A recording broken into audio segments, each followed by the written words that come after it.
अस्सलाम वालेकुम दोस्तों, अॼु ज़हर ज़िंदगी सीज़न 2 जी मालूमात भी तव्हांखे ॾींदासीं ऐं कुझु अहम ॻाल्हियूं आहिनि उहे बि सीज़न 2 जे बारे में ॿुधाईंदासीं। ज़हर ज़िंदगी सीज़न 2 जी पूरी मालूमात ॿुधाईंदासीं। दोस्तों, सुभाणे हिकु मां अपडेट ॾिनी हुई पंहिंजे इन यूट्यूब चैनल ते त ज़हर ज़िंदगी सीज़न 2 जे बारे में अगरि तव्हां दिलचस्पी रखो था तव्हां कमेंट कयो, पोइ मतां ठीकु आहे न डायरेक्टर साहब या राइटर सीज़न 2 जी रिकॉर्डिंग करनि, पोइ मतां उनखे सम्झ में अचे त जेको आहे ज़हर ज़िंदगी ड्रामो फेमस ड्रामो हुयो इन जो सीज़न 2 ठाहियो वञे।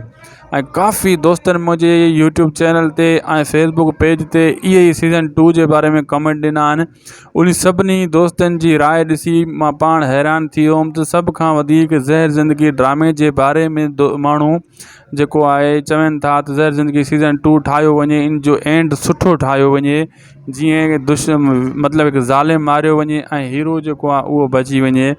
ऐं इहे कमेंट मां पढ़ी तव्हांजा इन लाइ ही अपडेट आंदी आहे। ऐं तव्हां दोस्तनि खे इहा गुज़ारिश आहे, अगरि तव्हां ज़हर ज़िंदगी सीज़न 2 जी बिल्कुलु दिलचस्पी रखो था ऐं सीज़न 2 जी तव्हांखे मतिलबु शुरू खां वठी मतिलबु हिकु कहाणी खपे, तव्हां लाला रफ़ीक जेको आहे न ज़ऊर साहब जेको हुयो इन जो राइटर साहब या फरज़ंद मलिक साहब उन्हनि जे वीडियो जे हेठां कमेंट कयो। ऐं जिथे तव्हांखे सिंध टीवी जो चैनल जा वीडियो मिलनि उन्हनि जे हेठां बि कमेंट कयो, जीअं तव्हां मुंहिंजे चैनल ते कमेंट कया। मतिलबु जिथे तव्हांखे सिंधी ड्रामो को मिले उन्हनि जे हेठां कमेंट ज़रूरु करे छॾंदा कयो ज़हर ज़िंदगी सीज़न 2 जे बारे में। पोइ अनक़रीब उन्हनि खे ख़बर पुॼी वेंदी त सीज़न 2 जे बारे में माण्हू दिलचस्पी रखनि था त सीज़न 2 ज़रूरु इन जो 2024 में रिकॉर्ड कयो वञे ऐं सुठी कहाणी लिखी वञे ऐं उन में अदाकार अब्बास गुल उॾाणो हुजे त पोइ अञा छा खपे।